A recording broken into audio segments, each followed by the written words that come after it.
Hello my dear friends. कैसे हैं आप सब? उम्मीद करते हैं आप सब सही होंगे। तो आप सबका स्टूडेंट क्रांति इंस्टीट्यूट में स्वागत है। आप सभी को फिर से एक बार नमस्कार, सत श्री अकाल, आदाब, अस्सलाम वालेकुम। तो आज हम लोग इस सफ़र को फिर से आगे बढ़ाते हुए आज के दिन में हिस्ट्री को कंप्लीट करेंगे, कवर करेंगे, जो हमारा सिलेबस बच गया था। ठीक है। और एक बार पहले मुझे कंफर्म कर दे, आवाज़ साउंड क्लियर है, ऑडियो वीडियो दोनों क्लियर है? एक बार मुझे कंफर्म कर दें, ऑडियो वीडियो क्लियर है? ठीक है। क्योंकि अगले क्लासेस में जो पिछला क्लास हुआ था, तो लास्ट में थोड़ा सा 5-10 मिनट मेरे ख्याल से आवाज स्लो हो गया था। ठीक है, आवाज सुनाई नहीं दे रहा था। ठीक है, इसलिए मुझे एक बार कंफर्म कर दे, आज शायद आवाज ठीक आ रहा होगा।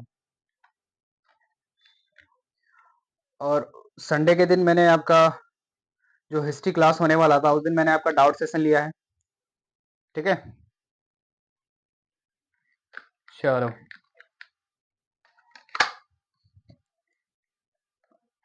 एक बार शेयर कर दें अपने क्लासमेट को, अपने सहपाठी, अपने दोस्त मित्र को एक बार शेयर कर दे, ताकि वो भी जल्दी से जुड़ जाए। ठीक है, अपने दोस्त सहपाठी सभी को नमस्कार नमस्कार।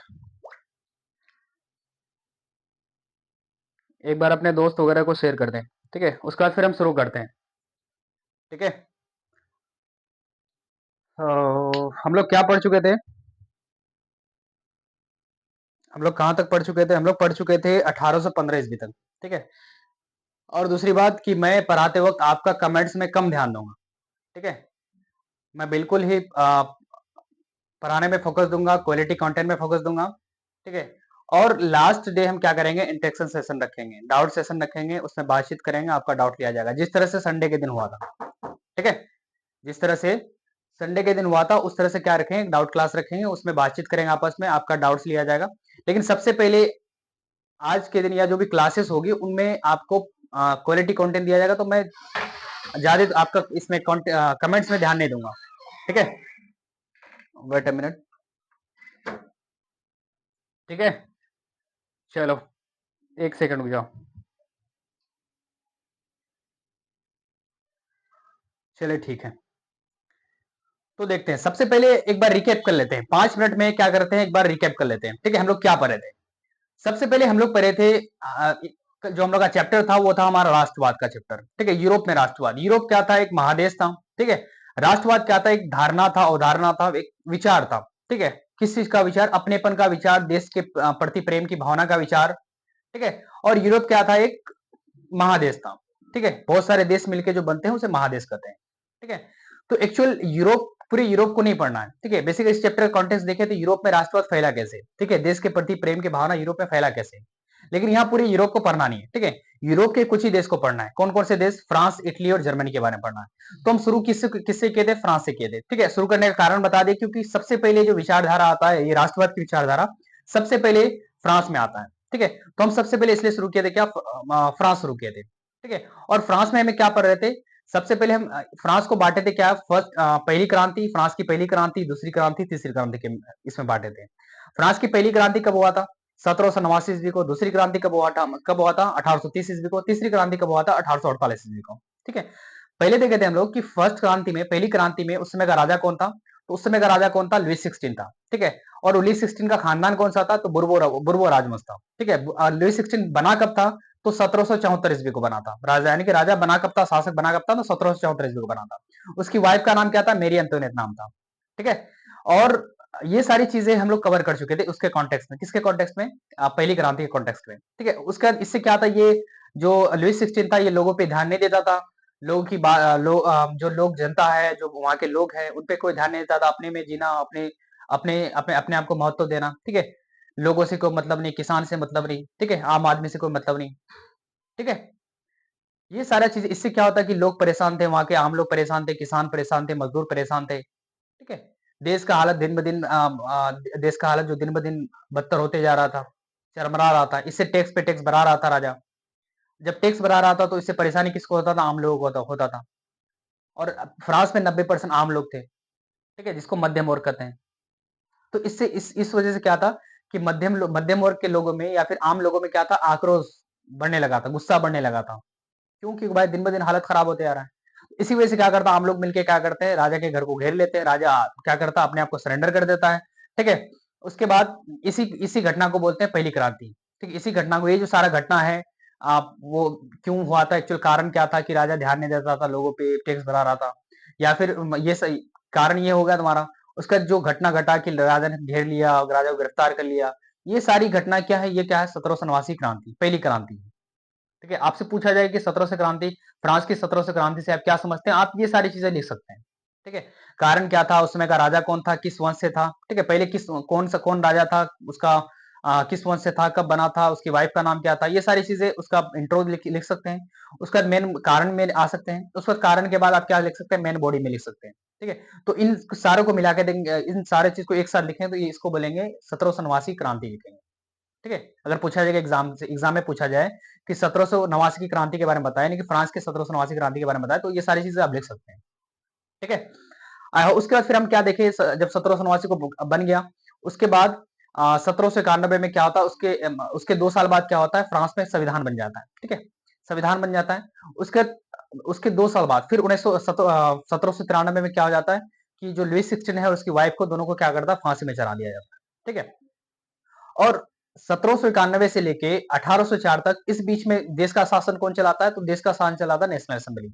नेशनल असेंबली के अलावा और भी कई सारे डायरेक्टरी रूल वगैरह था, लेकिन तुम्हें याद रखना है कि 1791 से 1804 तक कौन चलाता है, नेशनल असेंबली, ठीक है। उसके बाद 1804 से लेके 1815 तक कौन चलाता है, नेपोलियन बोनापार्ट चलाता है, ठीक है। नेपोलियन बोनापार्ट अच्छा आदमी था, वो अच्छा समान सबको अधिकार दे रहा था, वोट देने का अधिकार दे रहा था, यानी कि सब मतलब अपने अपना सब बराबर है, ठीक है। कोई विशेषाधिकार नहीं है, किसी के पास कोई ज्यादा शक्ति, किसी के पास कम शक्ति नहीं, सब बराबर है। शिक्षा पे ध्यान दे रहा था, बैंकिंग सिस्टम बना रहा था, ठीक है। तो अच्छा काम कर रहा था। लेकिन ये चाह रहा था कि ये अच्छा काम सिर्फ फ्रांस में ना रहे, पूरे यूरोप में फैल जाए, ठीक है। तो इसी वजह से इसका दुश्मन बनने लगा। इसी वजह से क्या होता है कि 1815 में क्या होता है, युद्ध होता है, इसका नाम है वाटरलू का युद्ध। वाटरलू के युद्ध में कौन कौन था, एक तरफ था फ्रांस, फ्रांस में, और दूसरी तरफ था ऑस्ट्रिया वगैरह था, ब्रिटेन था, और भी कई सारे देश थे। तो मेन कौन था उधर, ऑस्ट्रिया था, ठीक है। तो इसमें क्या होता है कि फ्रांस का शासक कौन था, नेपोलियन बोनापार्ट। तो नेपोलियन बोनापार्ट क्या होता है, हार जाता है, ठीक है, क्योंकि नेपोलियन बोनापार्ट अकेला पड़ गया था, ठीक है। क्योंकि बहुत एक तरफ बहुत सारे देश मिलके हैं, एक तरफ ये अकेला था, तो नेपोलियन बोनापार्ट हार गया। हार गया तो यानी कौन से युद्ध में हारा, वाटरलू का युद्ध में। आपसे पूछ सकता है कि वाटरलू का युद्ध कब हुआ था, तो 1815 ईस्वी का, ठीक है। इसमें हार किसकी हुई थी, नेपोलियन बोनापार्ट की हुई थी, ठीक है। जीत को कौन कौन गया था, दूसरे पक्ष वाला, इसमें ऑस्ट्रिया, ब्रिटेन और कई सारे देश थे, ठीक है। उसके बाद क्या हुआ कि इसको नेपोलियन बोनापार्ट को क्या करता है, सेंट हेलेना नामक जेल में क्या करता है, इसको गिरफ्तार कर लेता है, ठीक है। सेंट हेलेना नामक जेल में गिरफ्तार कर लेता है। उसके बाद सेंट हेलेना नामक जेल में ही क्या होता है, उसका क्या होता है, देहांत हो जाता है। कब होता है देहांत, नेपोलियन बोनापार्ट का 1821 ईस्वी को, ठीक है। और मैं कल बताया, उस दिन बताया, नेक्स्ट प्रीवियस क्लास में बताया था कि जब भी कभी युद्ध होगा तो समझौता होगा। तो इस युद्ध के कौन सा युद्ध हुआ, वाटरलू का युद्ध। तो वाटरलू के युद्ध के बाद क्या होता है, एक समझौता होता है, इसका नाम, जिसका नाम है वियना सम्मेलन या वियना समझौता। आपसे पूछ सकता है कि वियना सम्मेलन या वियना कांग्रेस कब हुआ था। वियना सम्मेलन, वियना कांग्रेस, कुछ भी पूछे तो आपको कब हुआ था, याद रखना कि 1815 ईस्वी को हुआ था। और वियना कांग्रेस से आपसे एक सवाल पूछता कि इसकी अध्यक्षता किसने किया था, यानी कि मीटिंग मीटिंग करेगा तो कोई हेड होता ही है। तो तो इस हेड, तो यानी कि इस मीटिंग का हेड कौन था, तो इस मीटिंग का हेड था ऑस्ट्रिया। ऑस्ट्रिया में कौन, ऑस्ट्रिया का चांसलर। ऑस्ट्रिया का चांसलर कौन, मेटरनिख। यहां तक हम बातें कर चुके थे सारी, ठीक है। यहां तक सारी बातें हम कर चुके थे, आई होप यहां तक समझ में आ चुका होगा, ठीक है। ये एक्चुअल मैं रिवीजन करा रहा हूँ, ठीक है। ये मैं प्रीवियस क्लास का, मैं जो 10 मिनट अभी 10 मिनट जो क्लास में बताया, मैं 5 7 10 मिनट, तो ये प्रीवियस क्लास का क्या था, तुम्हारा रिवीजन था, ठीक है। ये रिवीजन, आप अब चैप्टर आपको कनेक्टेड फील होगा। जब तक मैं ये नहीं कराऊंगा तो आपको चैप्टर कनेक्टेड फील नहीं होगा, ठीक है, ये जरूरी है, ठीक है। बताओ यहां तक समझ में आया कि नहीं आया, बताओ।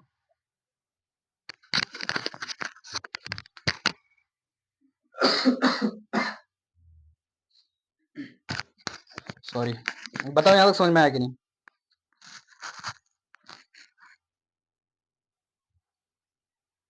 ठीक है। अब देखो हम कहां तक पहुंच चुके थे, 1815 तक पहुंच चुके थे, ठीक है। बात कहां का चल रहा है, अभी फ्रांस का चल रहा है, ठीक है। अब कहां तक हम उसके बाद कहां तक आ गए थे, यानी कि हम देखे थे 1774 से लेके 1789 तक कौन चलता है? लुईस 16 चलता है, लुईस 16। ठीक है। और 1791 को संविधान बनता है, तो 1791 से लेकर 1804 तक कौन चलाता है? ये चलाता है national assembly. National assembly, national assembly क्या है कि बहुत सारे लोगों का ग्रुप रहता है। नेशनल असेंबली क्या करते हैं कि बहुत सारे लोग मिलकर क्या करते हैं, बैठते हैं और कोई भी कानून बनाना हो तो वो मिलके बनाते हैं। ठीक है, उसको बोलते हैं नेशनल असेंबली। ठीक है। अब 1804 तक, 1804 से लेके 1815 तक कौन था? ये था नेपोलियन बोनापार्ट।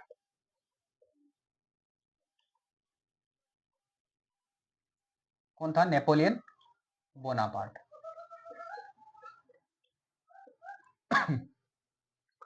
अब देखो, यहां तक हम पढ़ चुके थे। ठीक है, नेपोलियन बोनापार्ट का कहानी पढ़ चुके हैं, जैसे ये सारी चीजें क्या कहानी था, सारा बैकग्राउंड बता चुके हैं।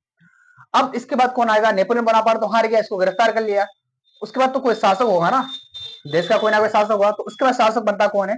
1815 ईस्वी को। और ये मात्र कितने साल रहता पता है? ये रहता है, आवाज आ रहा है क्या? सॉरी, एक मिनट।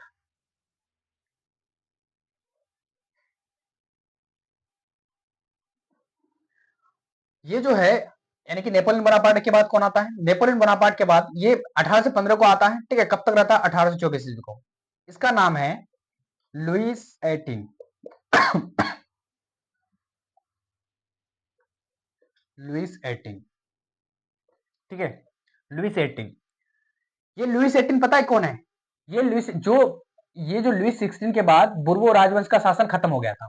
ये लुईस 16 के बाद बुर्बो राजवंश का शासन खत्म हो गया था। ठीक है, लेकिन बीच में कौन आ जाता है? नेशनल असेंबली और नेपोलियन बोनापार्ट आ जाता है। तो इस काल में क्या होता है, जो बुर्बो राजवंश का शासन क्या था? खत्म हो गया था। बुर्बो राजवंश का शासन क्या था? इस काल में बुर्बो राजवंश का शासन खत्म हो गया था। ठीक है, लेकिन फिर से क्या होता है कि जब नेपोलियन बोनापार्ट हार जाता है, तो फिर से क्या होता है? बुर्बो राजवंश का शासन क्या होता है? शुरू हो जाता है। क्या हो जाता है? बुर्बो राजवंश का शासन शुरू हो जाता है। ठीक है, और बुर्बो राजवंश का शासन शुरू होने से राजा कौन बनता है? लुईस 16 बनता है। ठीक है, इसका मेन पॉइंट क्या याद रखना है? अरे यार, इसका इसका मेन पॉइंट क्या रखना है कि लुईस 16 का मेन पॉइंट याद रखना है। एक मिनट में मार्कर चेंज कर लेता हूं। इसका मेन पॉइंट याद रखना है कि इसने क्या किया था, एक काम किया था। इसका काम याद रखना है इसका, कि इसने एक काम किया, इसका नाम है समान नागरिक संहिता। समान नागरिक संहिता।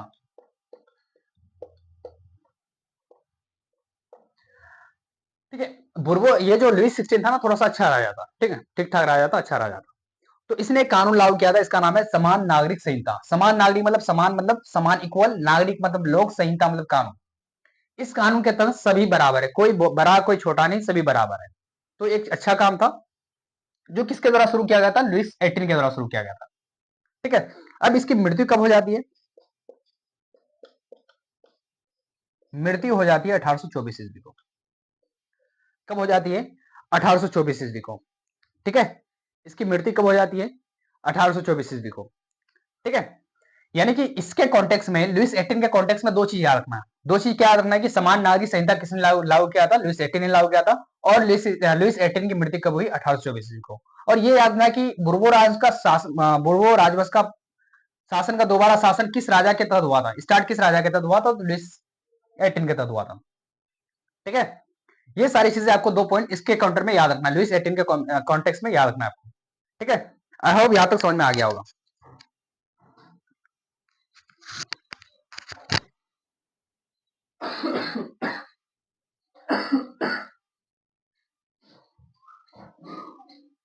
बताओ यहां तक समझ में आया कि नहीं?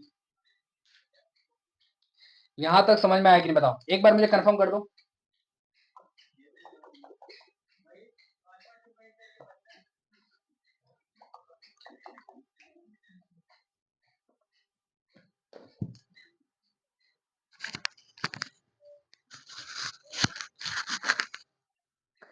एक बार मुझे कंफर्म कर दें। Sorry for disturbance. चलो, यहां तक हो गया। लुईस 18 का बाद यानी कि बुर्बो राज का यानी कि मृत्यु कब हो जाता है? 1824 में आता है। अब ये मर गया, अब इसके बाद कौन आता है 1824 के बाद, यानी कि देखो पहले ये देखे, ये देखे, पहले ये आया, उसके बाद ये आया, उसके बाद ये आया, उसके बाद कौन आएगा, उसके बाद एक नया नाम मिलेगा 1824 से लेके 1824 से लेके 1830 तक। ठीक है, 1824 से लेके 1830 तक, जिसका नाम है चार्ल्स एक्स। क्या नाम है? Charles x. कौन आता है? ये आदमी का नाम है। ठीक है, 1824 से लेकर 1830 तक वहां का शासक कौन बनता है? चार्ल्स एक्स रहता है। ठीक है, 1824 से लेके 1830 तक वहां का शासक कौन रहता है? चार्ल्स एक्स रहता है। ठीक है, एक्चुअल चार्ल्स एक्स ना ये रूढ़िवादी राजा था, महत्वाकांक्षी राजा था, जो अपने लिए जीता था सिर्फ। ठीक है, लोगों से कोई मतलब नहीं। ये बड़ा खराब राजा था चार्ल्स एक्स। इसने अपना क्या करता है? अपना प्रधानमंत्री नियुक्त करता है। चार्ल्स एक्स ने क्या करता है? अपना प्रधानमंत्री पीएम नियुक्त करता है, जिसका नाम था पोलिग्नेक। क्या नाम था? पोलिग्नेक। ठीक है, पोलिग्नेक भी, इसका प्रधानमंत्री बड़ा खराब आदमी था। ठीक है, महत्वाकांक्षी रूढ़िवादी आदमी था। ठीक है, अब अच्छा आदमी ही अच्छा आदमी को सेलेक्ट करता है। ठीक है, अच्छा आदमी ही अच्छा आदमी को सेलेक्ट करता है। अब देखो, ये जो चार्ल्स एक्स था ना, जो ये जो समान नागरिक संहिता लागू किया था लुइस एटीन ने क्या किया था? एक कानून, मैंने बताया कि लुइस एटीन ने कानून लागू किया था, इसका नाम है समान नागरिक संहिता। तो इस समान नागरिक संहिता को कौन खत्म कर देता है? चार्ल्स एक्स आके खत्म कर देता है। ठीक है, यानी कि समान नागरिक संहिता को क्या करता है? आपसे पूछा जाएगा समान नागरिक संहिता कौन खत्म करता है? समान नागरिक संहिता खत्म कौन करता है? चार्ल्स एक्स करता है। मैं इसको लिख देता हूं। ठीक है, समान, दिख रहा है ना यहां से?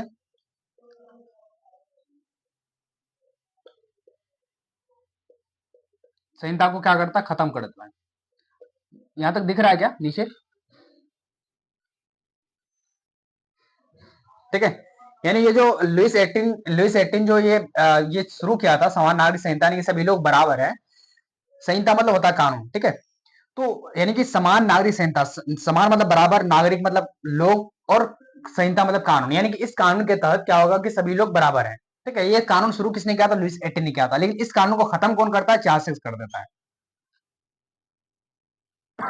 यानी कि खत्म करने का मतलब क्या है? खत्म करने का मतलब ये है कि चार्ल्स एक्स किसको? पूंजीपतियों को बढ़ावा दे रहा था। पूंजीपति यानी कि बड़े बड़े लोगों को बढ़ावा दे रहा था। आम लोग अलग, पूंजीपति लोग अलग। ठीक है, अब इसी वजह से क्या है कि लोग परेशान होने लगते हैं, फिर वैसा सिचुएशन आने लगता है, इससे फिर चार्ल्स एक्स से लोग परेशान होने लगते हैं। ठीक है, वहां के लोग, आदमी, गरीब आदमी परेशान होने लगते हैं, किसान परेशान होने लगते हैं। देश का हालत धीरे धीरे खराब होते जा रहा था। किसके टाइम में? चार्ल्स एक्स के टाइम में। जो पहले लुइस सिक्सटीन के टाइम में हुआ था, फिर उसी वही सिचुएशन किसके टाइम में आ रहा है? चार्ल्स एक्स के टाइम में आ रहा है।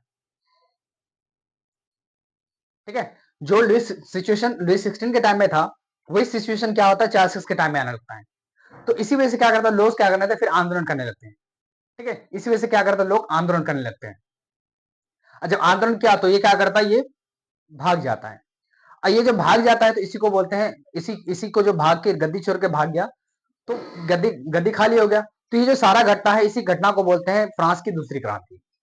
लोग आंदोलन करने लगते हैं, इसी वजह से डर के मारे भाग जाता है ये। तो ये जो सारा घटना है, ये क्या होगा? लुइस यानी कि 1830 की क्रांति हो गया। ठीक है, आई होप समझ में आ रहा होगा। मेरा थोड़ा सा आज पता नहीं गला गला खराब, ये पता नहीं क्या लग रहा है। आई होप थोड़ा सा समझ में आ रहा होगा, आई थिंक। ठीक है, मैं इसको ऊपर लिख देता हूँ। ठीक है, ऊपर से मैं मिटा देता हूँ। ठीक है, वेट अ सेकेंड।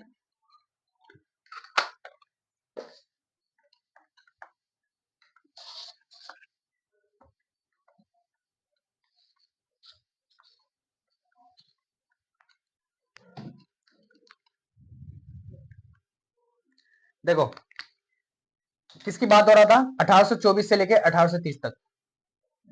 ठीक है, 1824 से लेके 1830 तक चार्ल्स एक्स का, या इसको चार्ल्स दसम भी बोलते हैं। ठीक है, इसका इसका प्रधानमंत्री कौन था? पोलिग्नेट था। समान नागरिक संहिता को क्या कर दिया था? खत्म कर दिया था। ठीक है, इससे लोग परेशान, जो सिचुएशन लुइस सिक्सटीन के समय शुरू हुआ था, वही सिचुएशन किसके समय चल रहा था? चार्ल्स एक्स के समय चल रहा था। ठीक है, इसी वजह से क्या करते हैं, यहाँ के लोग क्या करने, इसके आंदोलन करने लगते हैं। लोग क्या करने लगते हैं? इसी वजह से क्या करते हैं? लोग आंदोलन करना स्टार्ट करते हैं। लोग क्या करते हैं? आंदोलन करना स्टार्ट कर देते हैं। ठीक है, लोग क्या करते हैं? आंदोलन करना स्टार्ट कर देते हैं। और आंदोलन करना स्टार्ट कब करते हैं? 26 जुलाई। कब करते हैं? 26 जुलाई 1830। कब करते हैं? 1830 को इस क्या करते हैं? स्टार्ट कर देते हैं। ठीक है, 26 जुलाई 1830 को क्या करते हैं? ये आंदोलन करना स्टार्ट कर देते हैं। यानी कि अब आंदोलन क्यों कर रहे हैं? क्योंकि जो सिचुएशन लुईस 16 के समय में था कि लोग परेशान थे, किसान परेशान, मजदूर परेशान, आम आदमी परेशान। क्यों परेशान थे? धीरे धीरे इनको मतलब जो भी अच्छा कानून लागू किया था वो सारा कानून को खत्म कर देता है। कौन कर देता है? चार्ल्स कर देता है। इससे लोग परेशान होने लगे। तो इसी वजह से क्या होता है? 26 जुलाई 1830 को क्या करता है? आंदोलन, वहां पे जन आंदोलन शुरू हो जाता है। लोग आंदोलन करना स्टार्ट कर देते हैं। ठीक है, लोग क्या करते हैं? आंदोलन करना स्टार्ट कर देते हैं। और इसी वजह से क्या होता है कि 31 जुलाई ये क्या करता है? 31 जुलाई 1830 को क्या करता है? 31 जुलाई 1830 को क्या करता है? ये जो चार्ल्स एक्स है ये क्या करता है? प्लान कर लेता है। ठीक है, क्या करता है? प्लान कर लेता है। और प्लान कहां करता है? प्लान करता है इंग्लैंड। क्या करता है? प्लान कर लेता है इंग्लैंड, यानी कि इंग्लैंड भाग जाता है। गद्दी छोड़ के क्या करता है? इंग्लैंड भाग जाता है। ठीक है, यानी कि ये कब बना राजा? 1824 ईस्वी को। ठीक है, राजा बना कब? 1824 ईस्वी को। कब तक रहा? 1830 ईस्वी को। ठीक है, यानी कि चार्ल्स एक्स था। चार्ल्स की बात कर रहे हैं। चार्ल्स एक्स ने अपना प्रधानमंत्री किसने नियुक्त किया था? पोलिग्निक ने नियुक्त किया था। आपसे पूछा जाएगा कि समान नागरिक संहिता को किसने खत्म किया? तो आपको याद रखना, समान नागरिक संहिता को किसने खत्म किया? चार्ल्स एक्स ने खत्म किया। ठीक है, जो सिचुएशन लुईस 16 के समय में शुरू हुआ था वही सिचुएशन क्या होता है कि चार्ल्स एक्स के समय में चल रहा था। ठीक है, लोग परेशान होने लगे थे, देश का अर्थव्यवस्था चरमरा रहा था। इसी वजह से क्या करते लोग?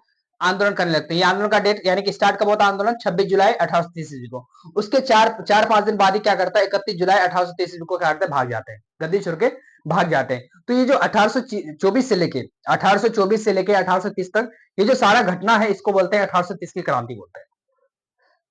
आपसे पूछा जाएगा कि 1830 की क्रांति, इसको जुलाई क्रांति बोलते हैं। जुलाई 1830 की जुलाई क्रांति बोलते हैं। 1830 की क्रांति को क्या बोलते हैं? जुलाई की क्रांति बोलते हैं।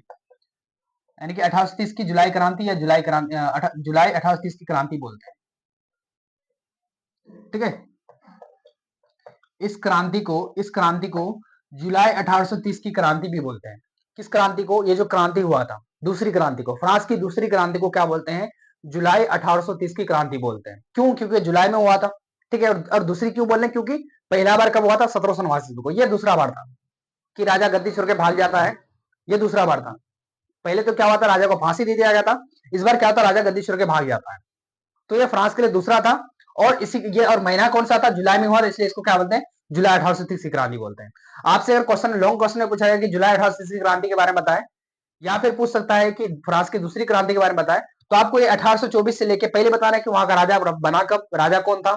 सबसे पहले राजा, वहां का राजा कौन था? चार्ल्स एक्स था। वो बना कब था? 1824 को बना था। उसने अपना प्रधानमंत्री किसको नियुक्त किया था?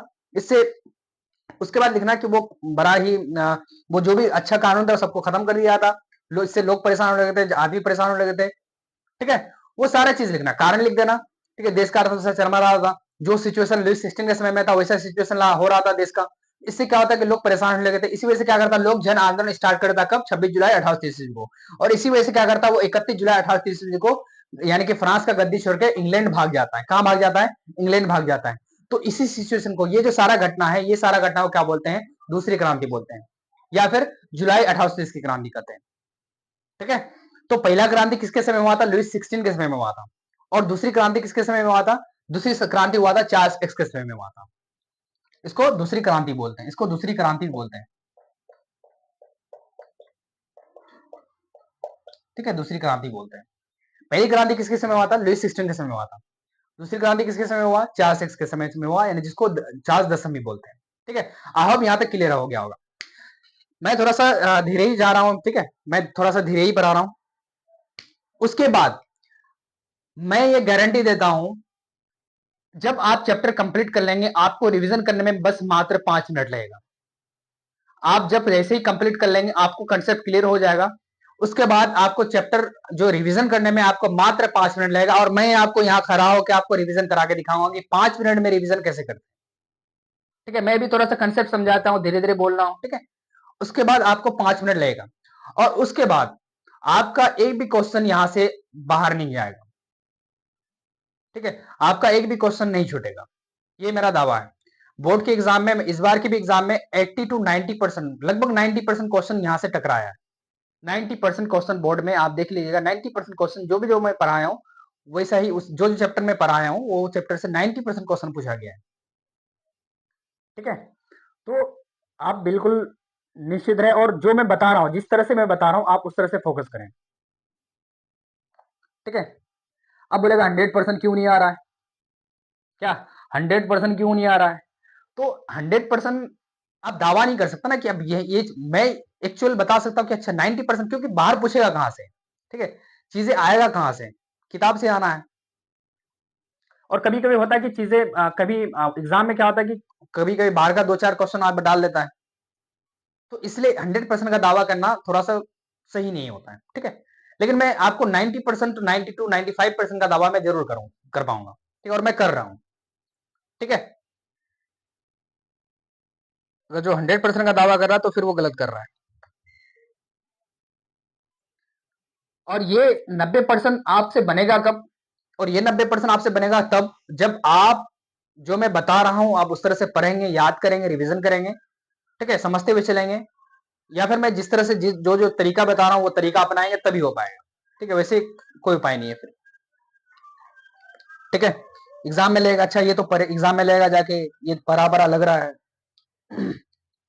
ये देखा देखा लग रहा है, लेकिन दिमाग में आ नहीं रहा है। ठीक है, तो उसके लिए आपको चीजें करके जाना पड़ेगा, तैयार करके जाना पड़ेगा। ठीक है, चलो अब देखो, ये तो गद्दी छोड़ के भाग गया। अब आई थिंक यहां तक समझ में आ गया होगा, ये तो गद्दी छोड़ के चल गया होगा।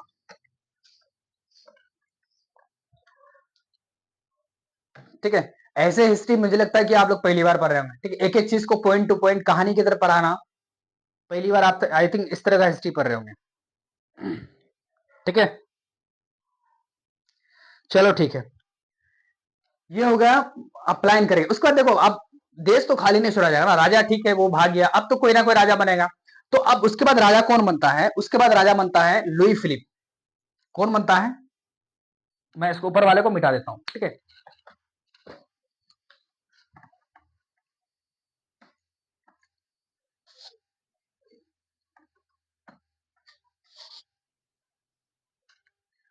उसके बाद राजा कौन बनता है देखो,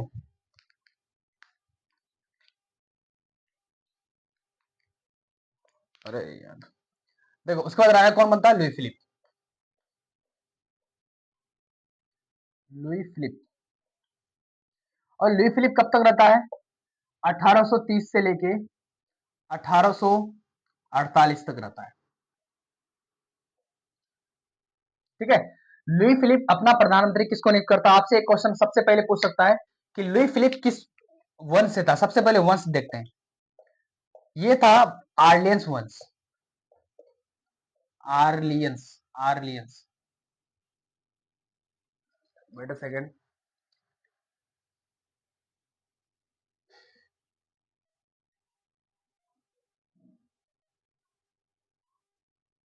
आर्लियंस ही था ना।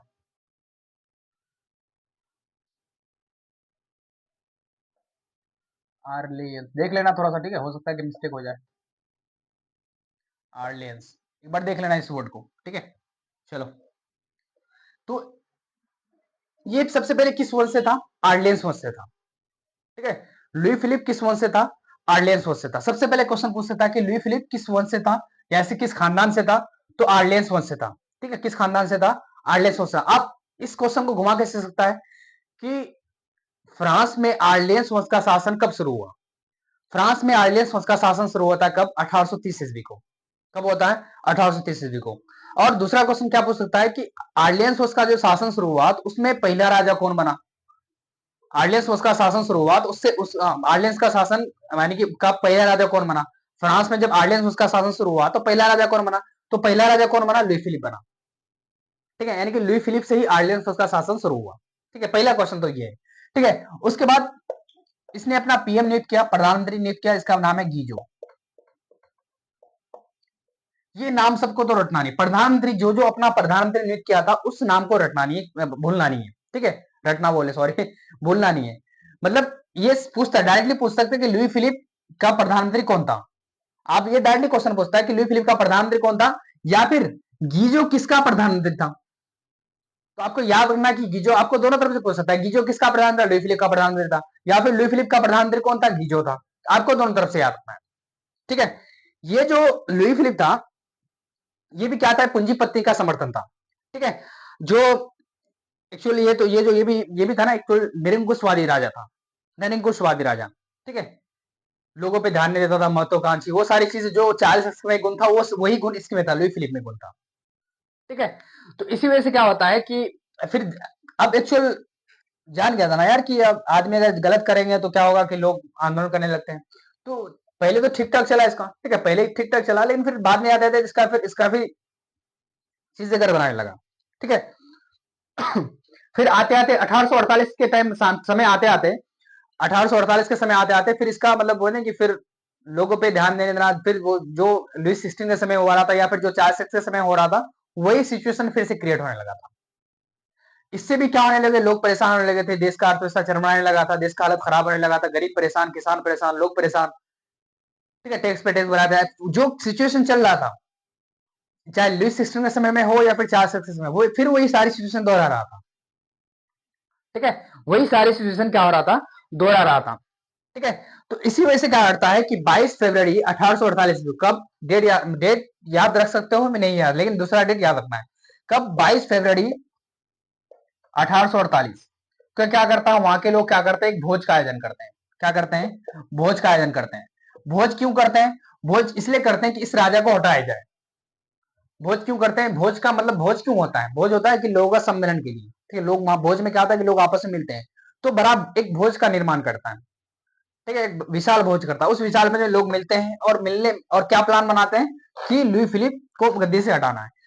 तो जब ये खबर फैलने लगता है, और यही इसी भोज से क्या होता है कि आंदोलन क्या होता है? शुरू हो जाता है, ठीक है। इसी वजह से क्या होता है? आंदोलन शुरू हो जाता है। किसके खिलाफ आंदोलन? किसके खिलाफ? लुई फिलिप के खिलाफ आंदोलन शुरू हो जाता है, ठीक है।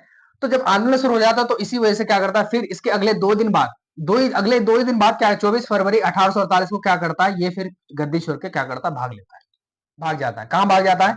इंग्लैंड भाग जाता है। क्या होता है? गद्दी छोड़ के क्या होता है? इंग्लैंड भाग जाता है। यही सारी इसी घटना को, सारा घटना को क्या बोलते हैं? 1848 की क्रांति। 1848 क्यों बोलते हैं? क्यों ये जो भागा, ये भागा कब था? 1848 को भागा था। आंदोलन शुरू कब हुआ था? 1848 को शुरू हुआ था। इसलिए इसको क्या बोलते हैं? 1848 की क्रांति। और ये फ्रांस में तीसरी बार हुआ था, इसलिए बोलते हैं तीसरी क्रांति। आपसे पूछता है कि फ्रांस में तीसरी क्रांति के समय वहां का राजा कौन था? तो तीसरी क्रांति के समय राजा कौन था? लुई फिलिप था। और वो उसका किस वंश से था? तो आर्लियस वंश से था। अपना प्रधानमंत्री किसको नियुक्त किया था? गीजो को नियुक्त किया था, ठीक है। 22 फरवरी, इससे क्या था? लोग परेशान होने लगे थे। वो जो सारा घटना पहले हुआ था, वही घटना क्या था? अभी फिर होने लगा था। देश का हालत खराब होने लगा था, लोग परेशान, किसान परेशान, टैक्स पे टैक्स बढ़ाया जा रहा था। तो इसी वजह से क्या, लोग परेशान, इसी वजह से क्या करता है, लोग एक पहले विशाल भोज का आयोजन करते हैं ताकि लोग मिल पाए, ठीक है। क्योंकि इतने यानी कि कितने साल, 18 साल बाद, 1830, 18 साल बाद तो लोग में होता है ना कि वो राष्ट्रपति के बाद थोड़ा सा ठंडा पड़ जाता है। तो इसी को फिर से जगाने लिए क्या करता है? भोज करता है। तो और इसी भोज से क्या होता है कि आंदोलन स्टार्ट हो जाता है। और इसके 2 ही दिन बाद, आंदोलन के 2 ही दिन बाद क्या आता है? 24 फरवरी 1848 को क्या आता है? वो इंग्लैंड भाग जाता है। तो इस सारी घटनाओं को क्या बोलते हैं? 1848 की क्रांति बोलते हैं। इन सारी घटनाओं को क्या बोलते हैं? 1848 की क्रांति बोलते हैं। पहला क्रांति कब हुआ था? 1789 को हुआ था। दूसरा क्रांति कब हुआ था? 1830 को हुआ था। तीसरा क्रांति कब हुआ? 1848 को, 1848 को हुआ था। 1830 की क्रांति को क्या बोलते हैं? 1800 जुलाई की क्रांति भी बोलते हैं, क्योंकि वो जुलाई में हुआ था, ठीक है। आपसे क्वेश्चन पूछ सकता है कि जुलाई 1830 की क्रांति के बारे में बताएं, आपसे ऐसे भी पूछ सकता है। और ये पूछेगा 1830 की 1848 की क्रांति के बारे में बताएं, ठीक है। तो आपको किसी तरह भी पूछे, आपको याद रखना है। 1848 के समय वहां का राजा कौन था? फ्रांस का राजा कौन था? तो फ्रांस का राजा था चार्ल्स एक्स था। और दूसरी क्रांति यानी कि 1830 की क्रांति के समय वहां का राजा कौन था? चार्ल्स दसम था, ठीक है, यानी कि उसी की वजह से हुआ था। और 1789 के यानी कि पहली क्रांति के समय वहां का राजा कौन था? लुईस 16 था। तो आपको वो चीजें याद रखना। उसके बाद फिर लुईस 16, पहली क्रांति के बाद फिर बीच में कौन कौन राजा है, वो सारी चीजों को कंटिन्यू याद रखना है, ठीक है। आई होप यहां तक समझ में आ गया होगा। उसके बाद फिर जब ये क्रांति होता है तो फिर उसका सिस्टम सही हो जाता है, ठीक है। उसके बाद फिर संविधान वगैरह बनने लगते हैं, फिर सिस्टम जो होता है वो सही हो जाता है। उसके बाद वहां का शासक बनता है, राजा या बनता है लुई नेपोलियन। लुई नेपोलियन याद रखना है, लुई नेपोलियन। ये नेपोलियन बोनापार्ट नहीं है, ये लुई नेपोलियन है, नाम दोनों का अलग अलग है। वो नेपोलियन बोनापार्ट था, ये लुई नेपोलियन है। और लुई नेपोलियन कब से कब तक रहा था? 48 से लेके 1871 तक रहा था। आपको ये याद रखना ये सारी चीजें, क्योंकि लुई नेपोलियन का फिर से भाग आएगा जब इटली के बारे में पढ़ेंगे या फिर जर्मनी के बारे में पढ़ेंगे, तो फिर से लुई नेपोलियन का नाम लिया जाएगा।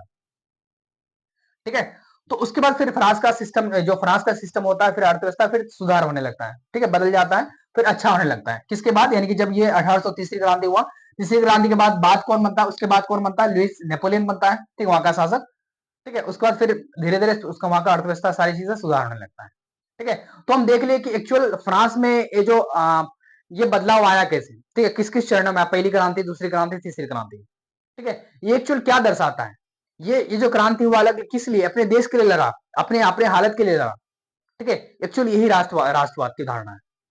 ठीक है, तो पहले पहले पहली क्रांति देख लिए, दूसरी क्रांति देख लिए, तीसरी क्रांति देख लिए। अब बारी किसका है? अब बारी है जर्मनी, इटली का। ठीक है, आई होप यहां तक समझ में आ चुका होगा। ठीक है, आई होप यहां तक समझ में आ गया होगा। बताइए यहां तक समझ में आएगी नहीं?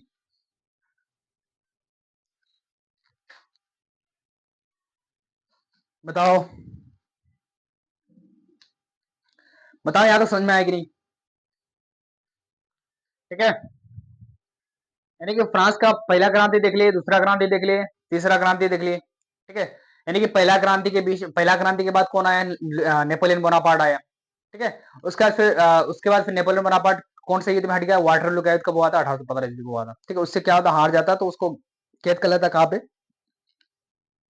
सेंट हेलेना नामक जेल में कैद कर लेता है। फिर 1800 ईस्वी को उसका देहांत हो जाता है।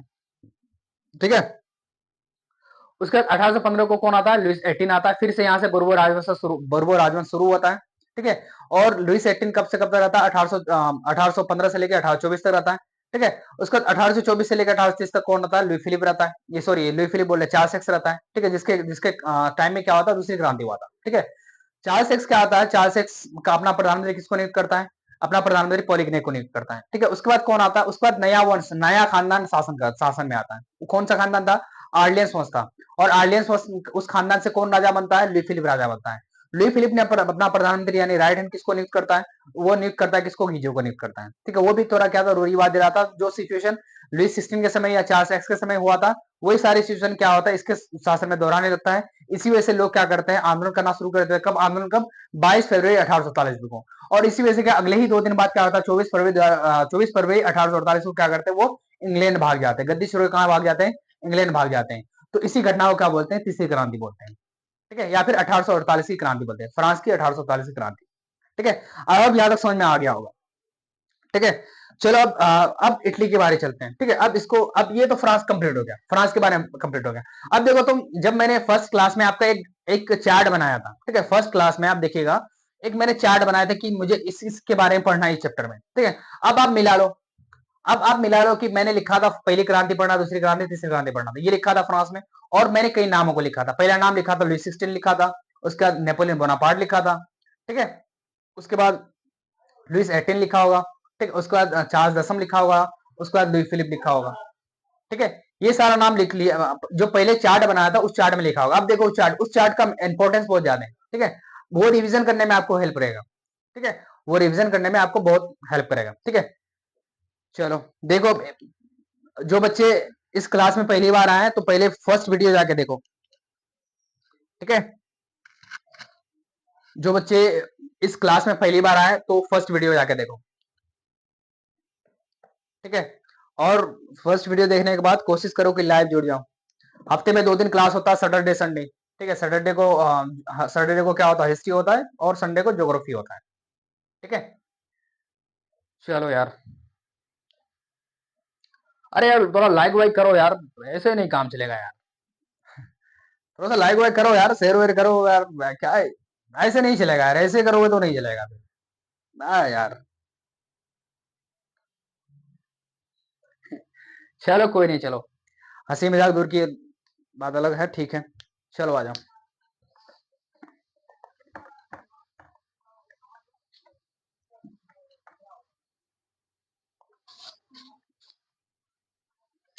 एक्चुअल इस जो ये जो कोर्स बनाने का ये एक्चुअल ये है, ये कोर्स बनाने का एम एक्चुअल ये है कि हाँ, हमारी टीम या हम जो भी हैं उनको, मतलब हमारा एम ये है कि चैनल बनाने का एम ये है कि हम लोग पढ़ने के बाद अपने समाज को क्या दे पा रहे हैं, ठीक है? हमारे ये चैनल बनाने का मकसद या फिर हमारे ये बैच बनाने का मकसद ये है कि पढ़ने के बाद अगर आप समाज को नहीं दे सकते हैं कुछ, तो फिर पढ़ना बेकार है, ठीक है? तो एक्चुअली छोटा-सा इनिशिएटिव है। हम लोग कुछ आप जो बच्चे जिसके पास पैसे नहीं होते हैं, कोचिंग फीस नहीं होते हैं, तो वो आके यहाँ कम से कम सोशल समाज की पढ़ाई यहाँ से कर सकता है, ठीक है? नहीं डाउट कि आपको साइंस भी पढ़ा सकते हैं, ऐसा नहीं है। लेकिन हम लोग भी स्टूडेंट हैं, तो हमारे पास भी क्या होता है कि वक़्त का थोड़ा-सा कमी रहता है, ठीक है? हमें भी अपना क्लासेस करना है, कॉलेज करना है, ठीक है?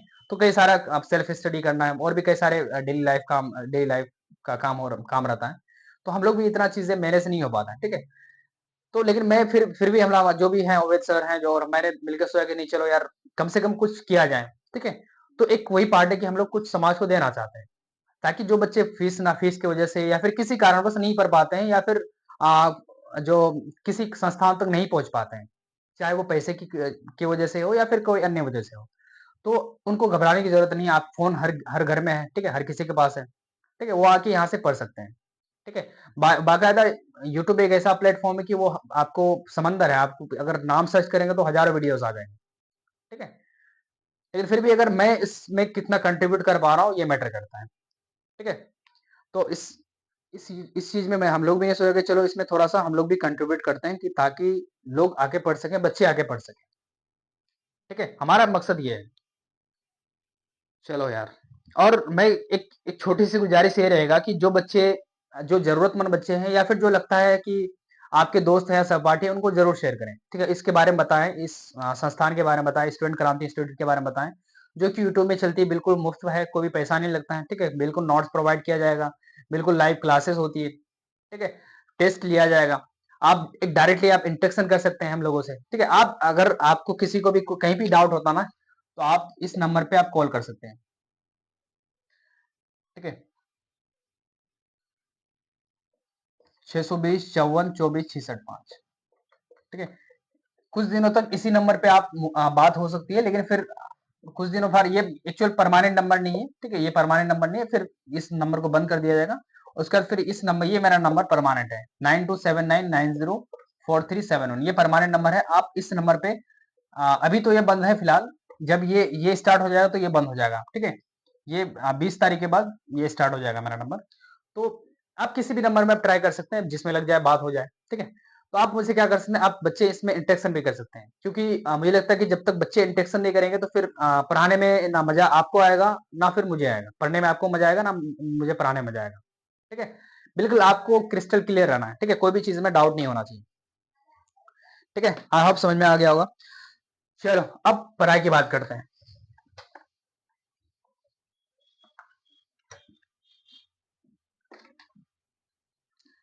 अब बात करते हैं इटली के बारे में, ठीक है? इटली के बारे में बात करते हैं।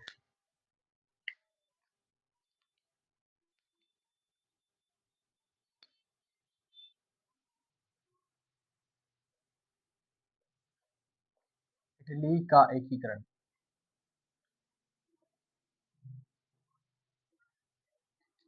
देखो पहले जो इटली था ना बहुत छोटे-छोटे टुकड़े में बँटा हुआ था। इटली जो है ना बहुत टुकड़े-टुकड़े में बँटा हुआ था, ठीक है? इटली अभी जो इटली देख रहे हैं और बात पहले जो इटली था, पहले इटली नाम नहीं था। इटली बाद में जब बहुत सारे जो छोटे-छोटे जगह मिल गए, तो नाम पड़ा इटली। लेकिन पहले क्या था कि बहुत सारे टुकड़े छोटे-छोटे जगह में बँटा हुआ था, ठीक है? छोटे-छोटे टुकड़े में बँटा हुआ था इटली, ठीक है? तो पहले इटली ने नाम नाम नहीं था, पहले इटली नाम नहीं था। पहले छोटे-छोटे जगह का अलग अपना-अपना नाम था। पहले छोटे-छोटे जगह का अपना-अपना नाम था। जब ये सारा जगह मिल गया जब मिल गया तो बना क्या इटली। क्या बना? एक देश बना, जिसको बोलते हैं इटली, ठीक है? तो एक्चुअल यहाँ पे यहाँ पे क्या था कि यहाँ पे इटली के कॉन्टेक्स्ट में देखा जाए राष्ट्रवाद की भावना मतलब क्या?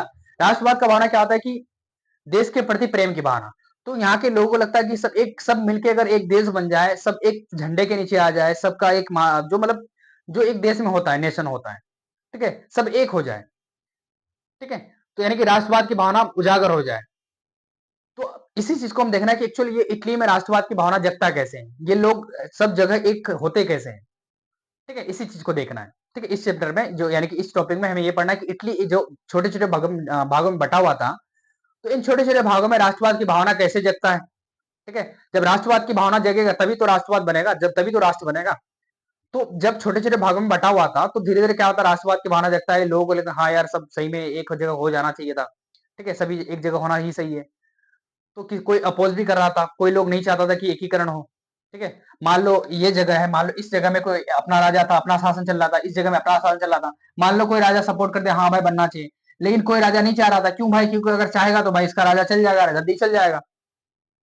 ठीक है? कोई सपोर्ट कर रहा था, कोई सपोर्ट नहीं कर रहा था, कोई अपोज़ कर रहा था, कोई खिलाफ लड़ रहा था, कोई लड़ाई लड़ इसके खिलाफ लड़ने लगा, जो चाहता था कि एकीकरण हो। ठीक है? और बाकी कई बाहर वाले भी देश थे, बाहर वाले भी देश थे जो नहीं चाहता था कि एकीकरण हो। ठीक, कई सारे देश थे जो बाहर वाला भी नहीं चाहता था कि क्यों? जब एकीकरण हो जाएगा तो क्या हो जाएगा? मजबूत हो जाएगा। इटली के जो छोटे-छोटे भाग थे सब अगर मिल जाएगा, देश बन जाएगा, स्ट्रॉन्ग हो बन जाएगा तो क्या हो जाएगा? स्ट्रॉन्ग हो जाएगा, मजबूत हो जाएगा। जब मजबूत हो जाएगा तो इन लोगों को हो सकता है कि इन लोगों को इससे परेशानी हो। ठीक है? बात समझ रहे कि नहीं? तो बाहर वाला भी कई सारे देश थे जो नहीं चाहता था। एक तो अंदर ही कई कई सारे जो लोग थे अपोज़ कर रहे थे। कई सारा क्षेत्र अपोज़ कर रहा था। ठीक है? नहीं मिलेंगे भाई। क्योंकि मिल जाता तो क्या होता कि इसका राज्य ही चल जाता। क्योंकि एक देश का तो एक ही राजा होगा ना। अब अगर हर क्षेत्र में अलग-अलग बँटा हुआ है, तो एक मिल जाएगा तो उसका राजगद्दी खत्म हो जाएगा। और कुछ ऐसे भी राजा तो सपोर्ट कर रहे थे कि हाँ भाई होना चाहिए। ठीक है? बात समझेंगे तो एक्चुअल ये राष्ट्रवाद की भावना जगता कैसे है और इटली एक होता कैसे? इस कॉन्टेक्स्ट में इस टॉपिक में ये पढ़ना है। ठीक है? इनमें कौन-कौन से लोग आते हैं, क्या-क्या घटना होता है, ये सारी चीज़ों को एक-एक करके देखेंगे। ठीक है? चलो ये टॉपिक कम से कम चलेगा आधा घंटा। थोड़ा-सा दिल थाम के बैठे, एक कप चाय मँगा लें, ठीक है? चाय पी के पढ़ने बैठ जाऊँ। ठीक है? और ज़्यादा हो सके तो मुझे भी भिजवा देना। चलो ठीक है। देखो इधर देखो। समझ आ रहा ना? बताएँ यहाँ तक? देखो, सबसे पहले मैंने बताया था कि इटली के एकीकरण में हमें 3 नामों को पढ़ना है। ठीक है? बेसिकली हमें 3 नामों को। पहला क्या है? मेजनी के बारे में पढ़ना है। सबसे पहले जो पहला लेसन जो फर्स्ट क्लासेस में देखो जो मैं एक चार्ट बनाया था उस चार्ट को देखो कि इटली में किस-किस नामों को पढ़ना है। मेजनी को पढ़ना है, एक काउंट काबोरी या विक्टर एमेनुएल को पढ़ना है। Victor Emmanuel. विक्टर एमेनुएल ने अपना प्रधानमंत्री नियुक्त किया था किसको? प्रधान नियुक्त किया था काउंट काबूर को। ठीक है? और तीसरा आदमी क्या था? तीसरा आदमी था गेरिबाल्डी। जब इन तीनों के बारे में पढ़ लेंगे, जब स्टार्ट करेंगे मेजनी से, उसके बाद विक्टर एमेनुएल पढ़ेंगे यानी काउंट काबूर पढ़ेंगे, दोनों को एक साथ पढ़ेंगे, उसके बाद गेरिबाल्डी। गेरिबाल्डी आते-आते क्या हो जाएगा? तुम्हारा इटली का एकीकरण क्या हो जाएगा? कंप्लीट हो जाएगा। क्या हो जाएगा? इटली का एकीकरण क्या हो जाएगा? कंप्लीट हो जाएगा। ठीक है? इटली का क्या एकीकरण कंप्लीट हो जाएगा। अब इस चीज में देखना कि मेजनी ने क्या किया, विक्टर एमेनुएल ने क्या किया, या फिर काउंट काबूर ने क्या किया, गेरिबाल्डी ने क्या किया। तब इन लोगों ने क्या ऐसा किया, क्या-क्या हुआ, ऐसी क्या-क्या घटना हुआ कि इटली क्या हो जाता है? इटली क्या हो जाता है? एक हो जाता है। इटली क्या हो जाता है? एक हो जाता है। ठीक है? इटली का यूनिफिकेशन हो जाता है।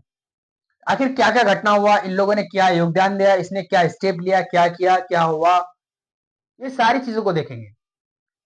ठीक है? ये पैटर्न है पढ़ने का। अब तुम्हें चीजें आसान लगने लगा होगा। ठीक है?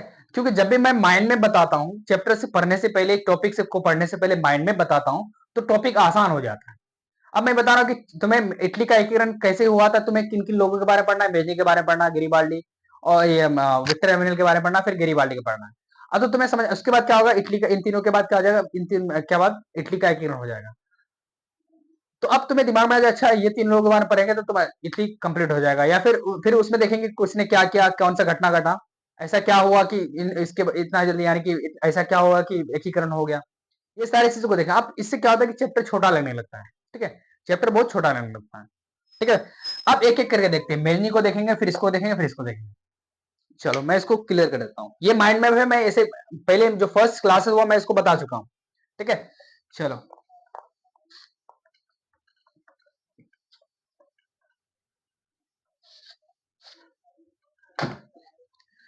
देखो, मेजनी, पहले देखते हैं मेजनी के बारे में। ये जो मेजनी है ना, सबसे पहले अगर इटली को एकीकरण करने के लिए कोई चाहा तो वो मेजनी है। ठीक है? सबसे पहले एकीकरण करने के लिए सबसे पहले खड़ा कौन उतरा? वो मेजनी है। ठीक है? मेजनी क्या करता है, एक एक्चुअली जो मेजनी था ये साहित्यकार था, किताबें लिखता था, राइटर था, और गणतांत्रिक विचारों का समर्थक था। ये चाहता था कि इटली का एकीकरण हो जाए, ठीक है। यानी कि मेजनी चाहता था कि ये क्या हो जाए, ये क्या था, एक साहित्यकार था। मेजनी क्या था, साहित्यकार था और गणतांत्रिक विचारों का समर्थक था।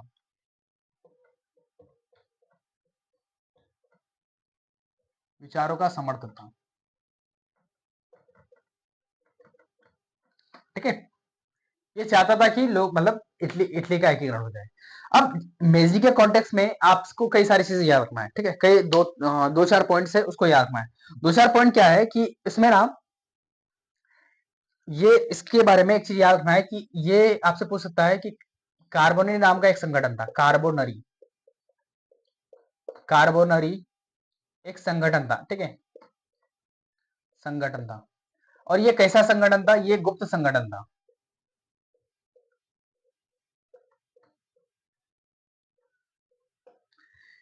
अब देखो, एक संगठन का नाम क्या है, एक मान लो एक संगठन बना है, ठीक है। वो संगठन का नाम क्या था, कार्बोनरी संगठन था। ये संगठन कैसा था, गुप्त संगठन था। गुप्त संगठन था कि छुपा हुआ संगठन था। ये छुपा हुआ क्यों था, इसका इस संगठन का उद्देश्य था कि इटली को एक किया जाए।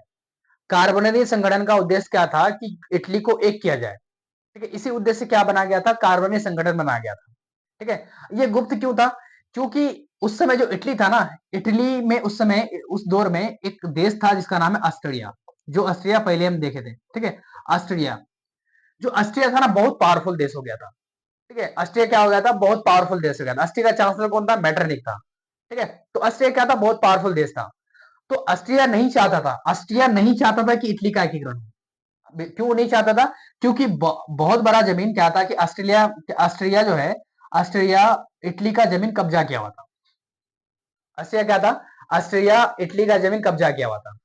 अब अगर इटली का एकीकरण होगा तो यानी कि ऑस्ट्रिया को क्या करेगा, ऑस्ट्रिया को अब जमीन छोड़ना पड़ेगा इटली का, ठीक है। जमीन क्या, इटली का जमीन छोड़ना पड़ेगा। तो ऑस्ट्रिया नहीं चाहता था कि इटली का एकीकरण हो। जब अगर नहीं होगा तो इटली को अपनी जमीन देना नहीं पड़ेगा। बात समझ रहे हैं कि नहीं। तो ऑस्ट्रिया नहीं चाहता था। अब मान लो अगर अगर खुलेआम अगर इटली का एकीकरण करने के लिए संगठन बना था, खुलेआम अगर इटली का एकीकरण के लिए संगठन बना था, तो इस संगठन को दबा दिया जाता, ठीक है, या फिर इनके खिलाफ कार्रवाई किया जाता है, फिर इनको मार दिया जाता। किनके द्वारा, ऑस्ट्रिया के द्वारा, ठीक है। इसी वजह से एक संगठन था, इसका नाम है गुप्त, यानी कि कार्बनिक संगठन। और ये क्या था, गुप्त संगठन था। ये छुपे हुए चलता था, ठीक है। इसका उद्देश्य क्या था कि एकीकरण करने का उद्देश्य था इसका, ठीक है। और ये कार्बनिक संगठन का सदस्य कौन था, ये मेजनी था। आपसे पूछ सकता है, आपसे मैं ये सारी इसको इंट्रोडक्शन बताया कि कार्बन संगठन में क्या था, गुप्त। एक्चुअली इसको गुप्त क्यों रखा गया था, क्योंकि ऑस्ट्रिया नहीं चाहता कि इटली का एकीकरण हो, ठीक है। अगर कोई अगर करता भी था तो कोशिश भी करता तो उनको क्या करता, मार दिया जाता, ऑस्ट्रिया के द्वारा दबा दिया जाता, ठीक है। इसलिए इस संगठन को क्या रखा गया था, गुप्त रखा गया था, ठीक है। और इस संगठन का सदस्य कौन था, मेजनी था। आपसे आप जाके क्या बन सकता है कि कार्बोनरी संगठन का सदस्य कौन था, कार्बोनरी संगठन का सदस्य कौन था। तो कार्बोनरी संगठन का सदस्य कौन था, मेजनी था। आपसे ये पूछ सकता है, आपसे ये कई बार पूछा भी गया और पूछ भी सकता है, ठीक है। या मेजनी किस, आपसे ये भी पूछ सकता है कि मेजनी का संबंध किस संगठन से था, मेजनी का संबंध किस संगठन से था। तो मेजनी का संबंध किस संगठन से था, आपका कार्बोनरी संगठन से था। कार्बोनरी संगठन कैसा सदस्य, कैसा संगठन था, कार्बोनरी संगठन एक क्या था, गुप्त गुप्त संगठन था। कैसा संगठन था, गुप्त संगठन था, ठीक है। ये आपको याद रखना है मेजनी कॉन्टेक्स्ट में। और मेजनी के बारे में और कई सारे एक दो पॉइंट और याद रखना है कि 1831 में क्या करता है ये,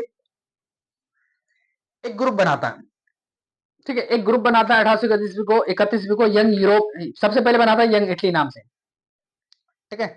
सबसे पहले बनाता है यंग इटली नाम से, ठीक है।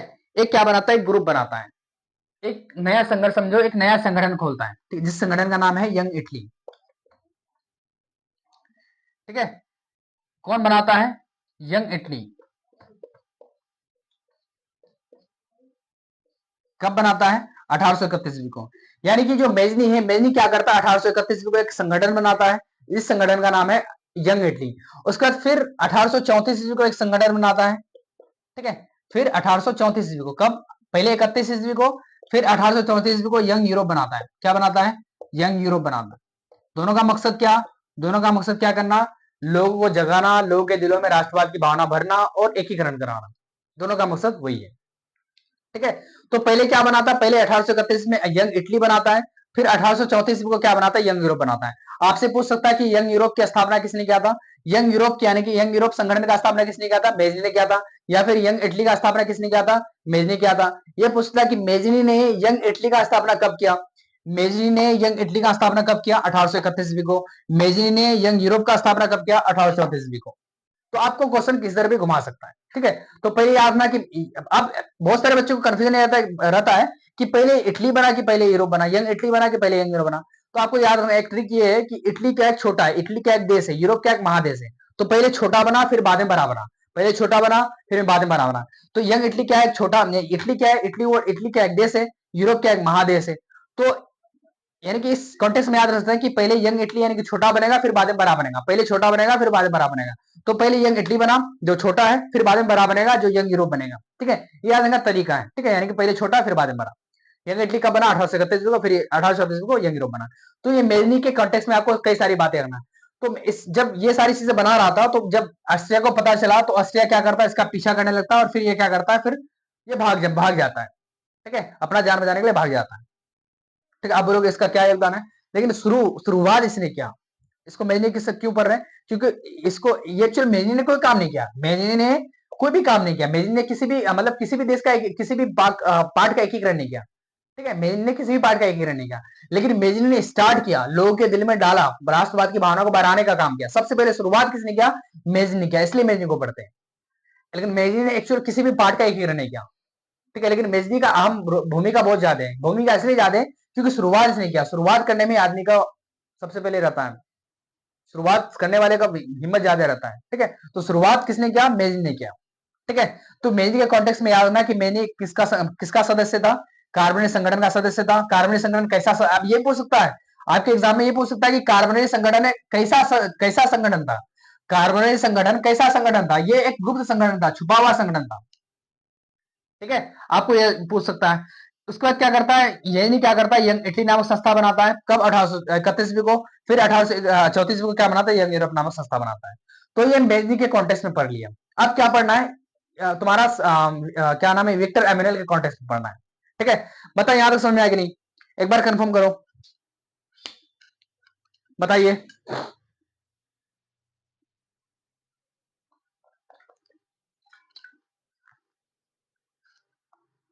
बताओ यहां तक समझ में आएगी नहीं? ठीक है।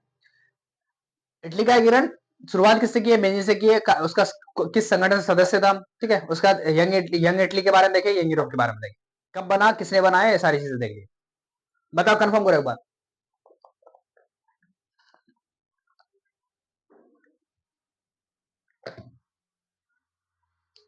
ठीक है, चलो इसको मिटा रहा हूं मैं।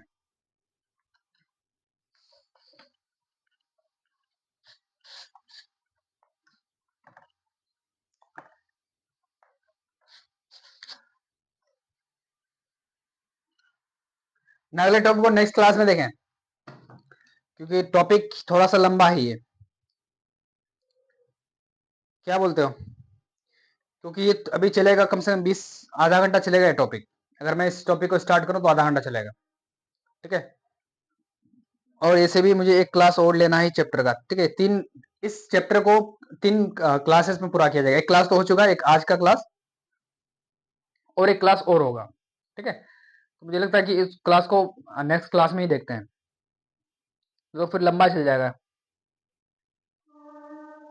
ठीक है। चलो आज यहीं तक रहने देते, मुझे आज यहीं तक रहने देते हैं, ठीक है। नेक्स्ट क्लास में जो इसके बाद कौन आएगा? विक्टर एमेनुएल आएगा। उसके बाद कौन आएगा तुम्हारा?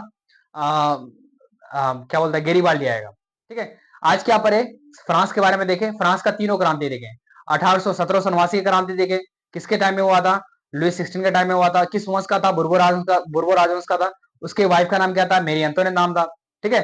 वो उसको मतलब लोग उससे परेशान होने लगे थे, टैक्स पे टैक्स भराया जाता, लोगों का ध्यान नहीं दे, लोगों पे ध्यान नहीं दे रहा था, ठीक है। अपने अपना अपना मर्जी से काम करता था, ठीक है। ये सारी चीजें हो रहा था लुइस 16 के टाइम में। इस वजह से लोग गुस्सा आ जाते हैं, खफा हो जाते हैं, इस वजह से आंदोलन करने लगते हैं, उसके घर को घेर लेते हैं। तो क्या करता है? राजा अपने आप को सरेंडर कर देता है, ठीक है।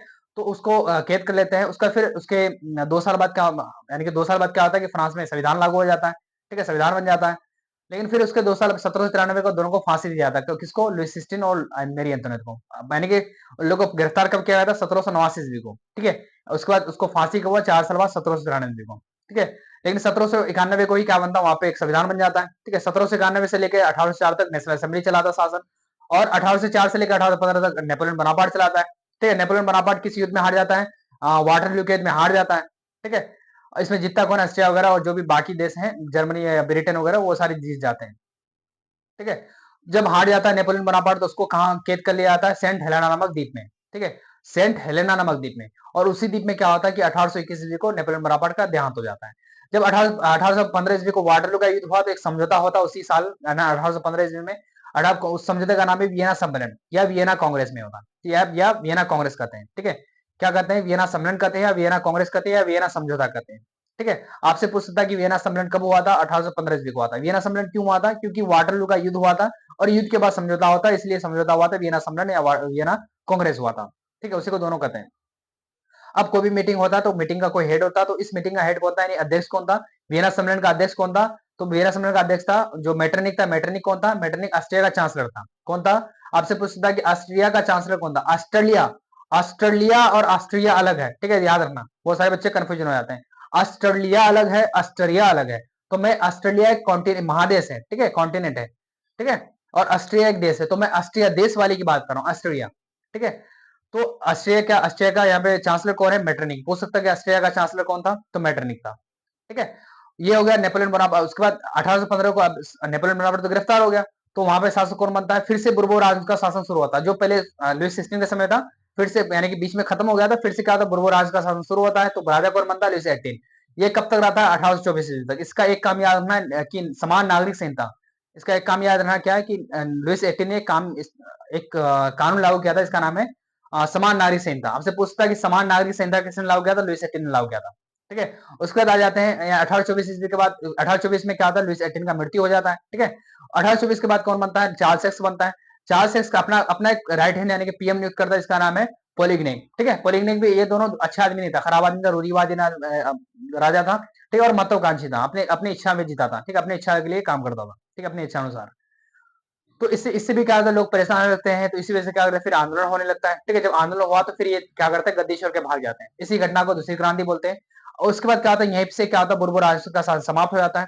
और उसके बाद क्या होता है, एक नए वंश का शासन शुरू होता है, इसको बोलते हैं आर्लियंस वंश का, आर्लियंस वंश, यानी कि आर्लियंस वंश बोलते हैं। ठीक है, और आर्लियंस वंश आने से वहां का राजा शासक कौन बनता है, लुई फिलिप बनता है। ठीक है, लुई फिलिप अपना प्रधानमंत्री किसको नियुक्त करता है, गीजो को नियुक्त करता है। दोनों क्या होते हैं, दोनों ही उस तरीका, जिस तरह चार सेक्स थे उसी तरह क्या होते हैं, ये लोग भी थे।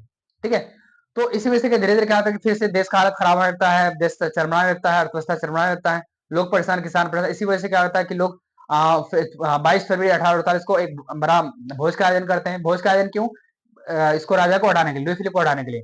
और इसी वजह से क्या होता है, आंदोलन शुरू हो जाता है। और 1848 को यानी कि 2 दिन बाद 24 फरवरी 1848 को ये पलायन कर जाते हैं। कौन, लुई फिलिप, यानी जो लुई फिलिप वहां का शासक था, वो 1848 को क्या करते हैं, पलायन कर जाते हैं। ठीक है, कब, 2 दिन बाद, यानी 24 फरवरी 1848 को।